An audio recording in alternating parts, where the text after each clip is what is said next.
We're in sneaker heaven right now. I currently have 213 pair of shoes. These are from the movie Back to the Future. And that movie came out when I was born in '89. I honestly began collecting shoes once I graduated high school. So I was able to have a job, obviously a summer job is when it all started. But it began because I wasn't able to have the things that I wanted. And obviously no one needs 200 pair of shoes. So that's why I emphasize want. I wanted as many shoes as I could have. And I was never able to do that until recently becoming a YouTuber. It's your boy CJ So Cool. I'm CJ So Cool. Tanner Wolfpack of Cool Kids. It's your butt. CJ So Cool and I'm back again with another video. We're celebrating hitting 3 million subscribers.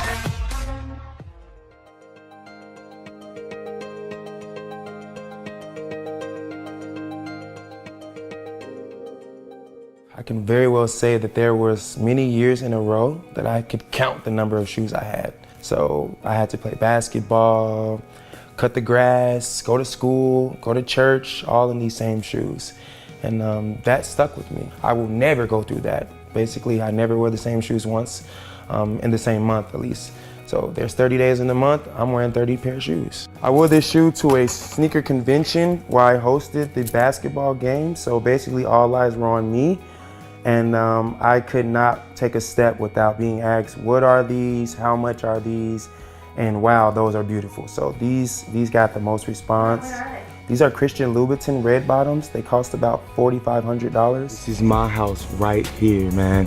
This is the house I grew up in. I was in the system at a very young age. I didn't know what that meant at the time, but I was a foster kid. Anyway, Miss Betty used to be the neighborhood foster mom. So when I got tired of living at my mom's house, my granny house, I ran away and moved here with Miss Betty. True story. My high school was across the street from the projects. Every lunch hour is where I would see adults jumping the gates from the projects. Sometimes they had guns, weapons. But this is the Gary Housing Authority, otherwise known as the projects. Ain't no love in these Ain't trying to be the man, just trying to make. This is the block. The first time I saw a murder, it was right here. I saw a 13-year-old boy kill a grown man. I saw that, man. This is crazy. I honestly thought that at some point, this would be over. And as long as I could think that way, even as a kid, it would never last us that long. But this is, all of this that I have now, it all stemmed from my past. Being that kid, that you're weird or you have nothing, everyone's better than you. And even though it's not your fault, all these things are true, very much true. I was that kid and I knew that I deserved better. And I made sure I got it. Elementary, I graduated from this elementary school, but they changed it to an all boys academy. Anyway, man, this is it, man. This is my elementary right here, bro. These are the projects that I had my fights in, man. These are the people that used to be basically envious of us, me and my brothers, because we didn't live out here. I was always a standout kid, a class clown. If the class got too quiet, I made sure I livened it up. That was me. I know how I used to be when I was in school, but I want to know if kids have changed since then, because I'm a lot older than a lot of kids. My grandmother, she had VHS recorded us, or somehow back in the day, and I still remember seeing it. I sung almost the whole video. So every time I got caught on camcorder, I was just a human jukebox. I was singing every Nelly song I ever heard, and that just, it touched me to see it as an adult, to know that as a kid, I wasn't quiet or to myself. I was always outgoing and I wanted the attention. Baby, are you drunk? Have you had enough? How y'all like that? We are currently on Martin Luther King right now. This is one of the schools I graduated from, the Gary Area Career Center. You've seen the diplomas. I got 2 diplomas, one from Roosevelt High School and one from the Gary Area Career Center. I was in high school, I was a senior, and this Escalade at the time, it was a 2007 Escalade, pulled up to my school on rims, like 24-inch rims. And I'm looking at it like, wow, look at that car. And this guy gets out, this African-American sailor. I had no intentions on the military because I have no military background. Nobody in my family history was in the military. He has on this white uniform, white hat, white everything. And I'm just like, wow, what does this dude do? I know nothing about the military, and he came straight to me. It was like it was meant. He came up to me. Out of everybody on lunch hour, he came up to me, and I'm like, What do you do? How do I get that car? Tell me and I'm in it. It was only because of him. If I had missed school that day or if I had been in the bathroom, I would never have went to the military. I went to the military because I wanted to escalade on 24s, specifically that. My future, I saw my future as wearing that outfit, pulling up to a school, making other kids feel how I felt when I saw him. Envious, you know, worship me, look at me and want what I want. That's how I went to the military. Well, first I had to go to boot camp, which was different, very different. Being in a room with 88 men for months, I mean, that is very different. In Great Lakes in Illinois, almost 2 hours away from home. Not very far from home, unlike most of the other guys, but I had never lived with that many men. My whole life had been around women. My grandmother, my great-grandmother, I had 2 sisters and only 2 brothers, so. This is the room me and all my brothers and sisters grew up in. My oldest sister, Shayna, me, my little brother, Kenneth, my little sister, Mimi, and then my little brother, Jinx, which you all know him as, but his name is Anthony. All 5 of us slept in this one bedroom, guys. I went from being around a bunch of women to a bunch of men and taking orders from men, and as you know, I had no father. So I think I looked at all of those, my chiefs and my petty officers, I looked at them as father figures.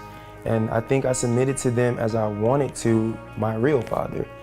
And unlike the other 87 men who probably did have fathers, I could see it in them, the resentment and the, you're not my dad, and I'm like, wow, why would you guys do this? You know, we all have a purpose, we're here for a reason. And I was the guy that listened to everything, so they put me on the pedestal, which enabled me to get selected for the Presidential Honor Guard. I went to become a cook. I went to the military after boot camp. They switched everything around. They're like, you're not gonna be a cook, you're gonna be in the Presidential Honor Guard now. So I'm like, wow, this is great news. And that was my first time being in the newspaper, actually. Once I got selected for that, I went back home for a couple of days, and reporters came to my house and they did a segment on me, and I was very ecstatic about that. And after graduating the Presidential Honor Guards boot camp, I began my duties as a casket bearer, which is where every morning around 4 to 5 a.m. I buried higher dignitaries. I did the flag folding, I played the trumpet, which was battery operated, and I just basically did everything that people see on TV for 2 years. And after that was over, they tried to put me in the regular Navy, which is not what I wanted. I had to live on this ship, and it was the smallest ship in the Navy, a destroyer, a DDG. So me being 6'1", my whole life switched from being free, tall, and happy to ducking down and making sure I don't bump my head on metal pipes and listening to people tell me to do this and that. And it wasn't cooking, which I originally signed up to do. And I did not like it. I honestly regretted the Navy after the Presidential Honor Guard was over. After I left the military, I received, because I had vacation time, so I received like 3 months of checks after that. So for 3 months, I did nothing, just have fun, and I went right back to Gary to live with my grandmother. Be late, I might as well make a pit stop and go see my granny's crib, just to show you guys where I really came from, huh? I ended up just having fun until the checks ran out, and that's when I woke up, and then I realized I was screwed. So I had to get a regular job working at Menards, big department store. I worked in the carpet section. I was a great salesman because all of the things that I got from the military, and people loved me for it. So I thought that would be my future forever. I'm gonna work at Menards and become the manager one day, and I got fired. And then I went to college to become, I went to college for criminal law. I wanted to be something in the criminal law. I wanted to be a lawyer or detective. I didn't know what, but I went to college, Purdue University, to pursue criminal justice. I got expelled from Purdue for having a gun in my dorm while I was in class. So I kept it in my dorm room, and they found it. It was just a random room inspection, and they saw a gun. And it was after the Columbine. So no matter what I said, it looked bad. They kicked me out, and then after that, I realized I'm a failure. Well, at least I thought that. For a long time, I didn't do anything good or positive. I just stayed at home with my grandma, and I was lost. And then I grew up, and then I had a kid. That's when everything changed. When I made it to Kamari's neighborhood, y'all. That's the reason I'm in Gary today. I'm here to pick up Kamari. When I had my first and only child, Kamari, 5 years ago, that's when I changed as a man, at least, or as I wanted to be a father. Because up until that point, I was just having fun like any other teenager, young adult would, and parenting was the last thing on my list. But once I got that call that I had a child, I signed the birth certificate, something my father never did for me. And from that day on, I began to do things that was never done for me. Hello?